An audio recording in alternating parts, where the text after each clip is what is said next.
Welcome to Gospel Tangents, the best source for Mormon history, science, and theology. I'm Rick Bennett. Richard Turley's book, Massacre at Mountain Meadows, was published in 2011. He and Barbara Jones Brown are working on the sequel of that. The first book ended at the massacre itself.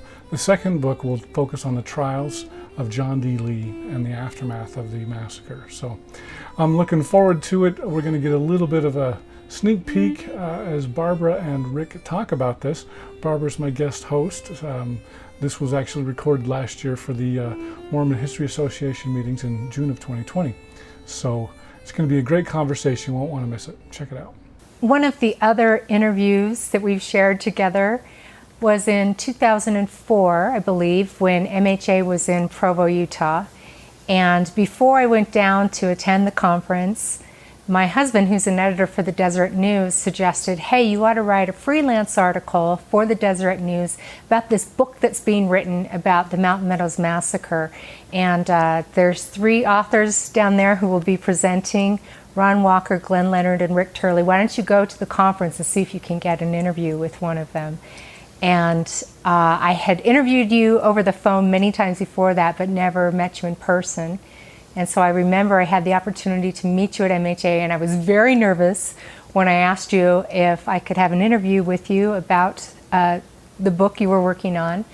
And you were so kind and congenial, and it was such a great experience for me to be able to interview you at that time, and it resulted in an article in the Deseret News about Mountain Meadows. Little did I know that someday I would end up working with you on that project. But I wonder if you could talk a little bit about the origin of that book. What was it that led to your writing Massacre at Mountain Meadows? As someone who was highly interested in church history and then ultimately became the managing director of the church historical department, I of course knew about Mountain Meadows early on in my life, and I had read Juanita Brooks' book on the subject. So I had a natural interest in it. When the Encyclopedia of Mormonism was being put together, I wrote an article on the Mountain Meadows Massacre with Ron Esplin. And so that was sort of my first foray into writing about it. That article came about the same time, the writing of it, about the same time that the church began working with descendants of the victims of the massacre and the perpetrators to put together a monument, first of all up on a hill overlooking the Mountain Meadows, and then a later one, 9 years later in 1999, down in the bottom near where the victims were under siege before they were killed, all before the last part of the massacre occurred. And so I had been involved in that monument building in my role as the managing director of the church historical department. But the person who had the main role at that time was Glenn Leonard. Glenn was the director of the museum division of the church historical department. And so he was the one that interacted mostly with the descendants of victims and perpetrators and working on all of that. So as the research into the Mountain Meadows Massacre grew over time and more people became interested in it, there was this sort of renaissance of writing about the topic. Juanita Brooks had done her job, but now there was this flurry of writing about the Mountain Meadows Massacre. And so the thought occurred, well, we ought to write our own book about that topic. And so I talked to Glenn, and the two of us decided to work on the book together. The people in the old history division that went to BYU and became the Joseph Fielding Smith Institute was a group with which I had established a relationship, particularly because of Ron Esplin. Ron Esplin had succeeded Leonard Arrington as the director of the Joseph Fielding Smith Institute. And he and I talked often about projects that we could work on together. We had meetings together. And in a meeting where Ron Walker was present, and we were talking about church history, Ron said, we ought to write a book about this topic. I sort of logged that in my mind, and I called him later and I said, Ron, we are working on a book on that topic. Would you like to join us? So that's how Ron and I and Glenn became involved. And of course, ultimately, we needed other people to work on the project. We needed researchers, we needed editors.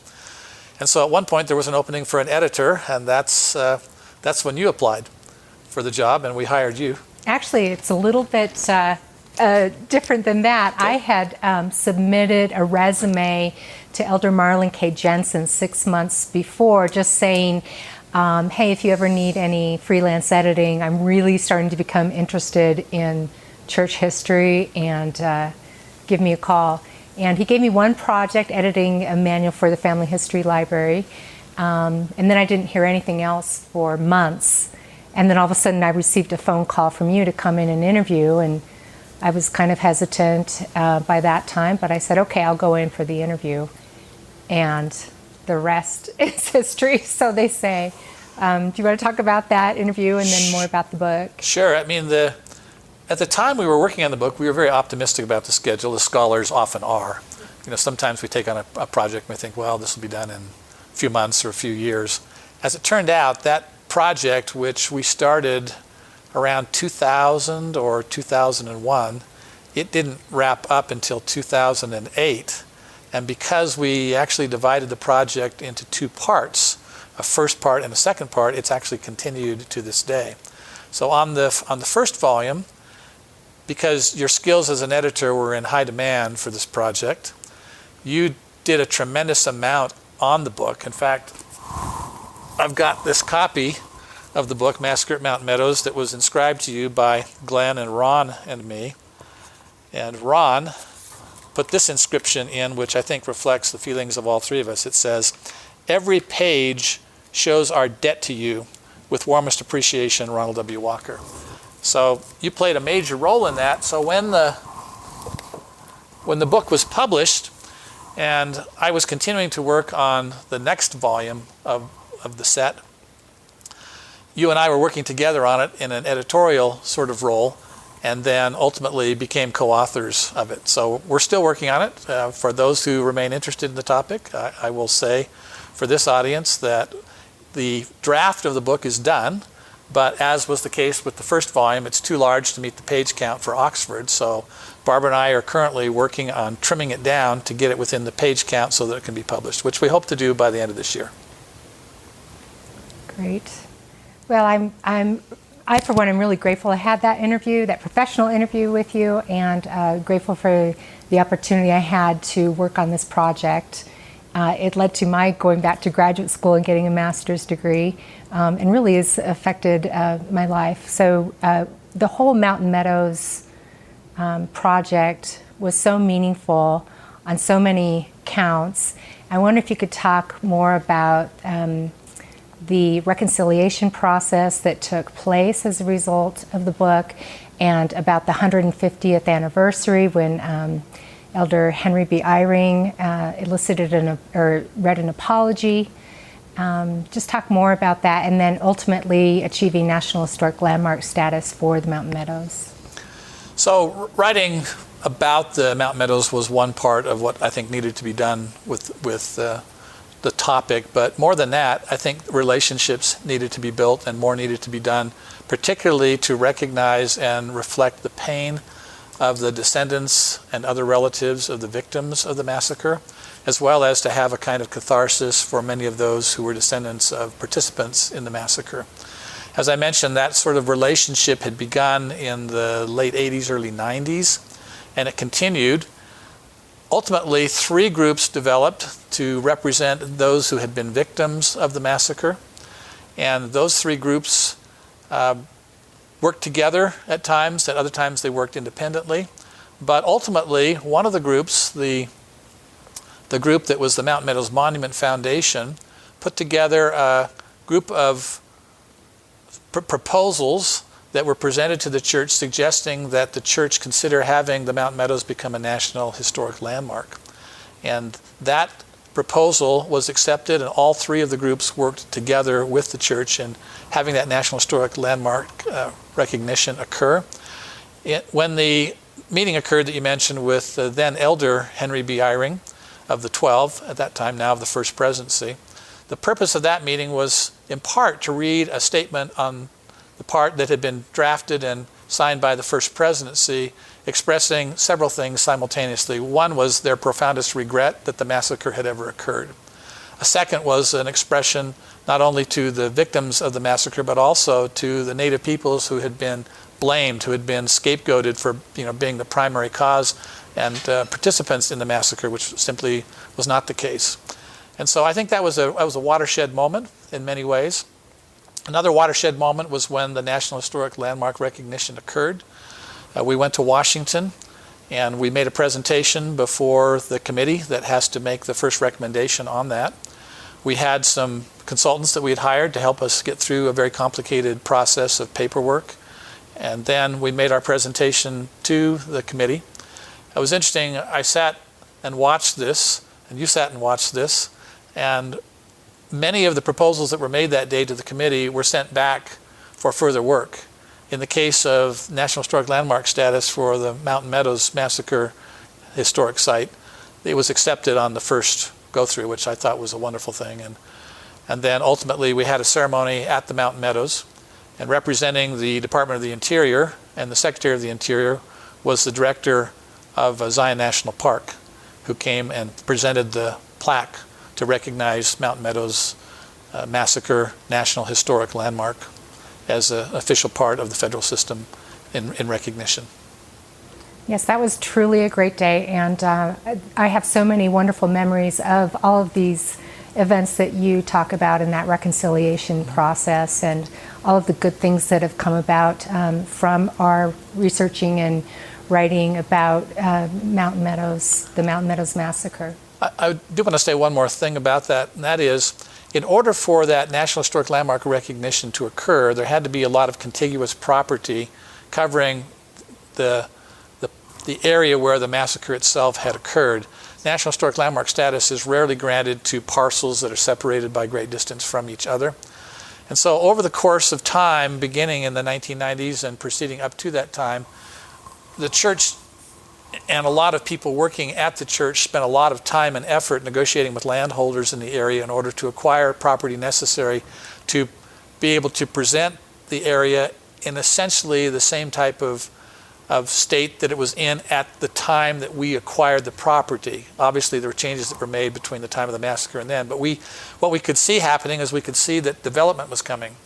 You know, St. George was not that far away. People looked at the Mountain Meadows as a potential area for vacation homes. And so we saw a lot of development proposals that went in that were going to divide up the Mountain Meadows into, in one case, small ranchettes, in another case, a little bit larger ranchettes. And it would have destroyed the viewshed between the monument that we had built on the hill and the monument in the valley, as well as divided it up so that it would not have looked anything like what it was at the time of the massacre. So I think the acquisition of that property over time and the preservation of it laid the groundwork so that when National Historic Landmark status was ultimately sought, we were able to acquire it and put together something that is definitely worth visiting. Yes, I have so many great memories of all of these events that you're describing, and it was such an honor to be a part of all of that and the reconciliation process and the producing of this book. And I'm really excited for our book 2 in the series to come out soon. And again, I've enjoyed working on that project as well. I hope you enjoyed our conversation with Barbara Jones Brown and Richard Turley. In our next conversation, Barbara asked Rick about his efforts to promote LDS voices in Mormon history. And in addition to that, we wanted women to be reflected in the history of the church. Traditionally, in the United States and in many parts of the world, history had been written from a male perspective. We wanted history to be written from a women's perspective. So that led over time to the creation of a women's history part of the church history department, and women who were hired to write that. I can think of many who fit into that, Kate Holbrook, Jenny Reeder, Lisa Tate, and others. Thanks for listening to Gospel Tangents. I really appreciate it. If you'd like to hear the entire interview uncut, subscribe to patreon.com/gospeltangents, and for just $5 a month, you can hear the entire interview without interruptions. Also, we've also got transcripts available, like these here, that are available on Patreon as well as on our website. So to get those, just for $10 a month, you can subscribe and hit the yellow subscribe button. We've also got paperbacks like these. If you want to get those, you can get those at Amazon.com and just do a search for Gospel Tangents Interview, and you can get the paperback versions. Or we've also got subscriptions on those as well. And if you subscribe on our website, I'll send those to you as soon as they're finished automatically. Don't forget to get our latest updates at facebook.com/gospeltangents. And don't forget to tweet at us at Gospel Tangents. Of course, you can subscribe on Apple Podcasts at tinyurl.com/gospeltangents. And please give us a 5-star rating for those of you who listen to the audio only. And of course, you should show your support for Gospel Tangents with one of these cool t-shirts like this green one, or light blue, sport gray, royal blue, purple, of course black, beautiful gold, and of course Utah red. I probably left out some colors, but if you want to see more, go to gospeltangents.com/shop and you can get one of these. So once again, thanks for listening. Click here to subscribe, here for a transcript, and over here we've got some more of our great videos. Thanks again.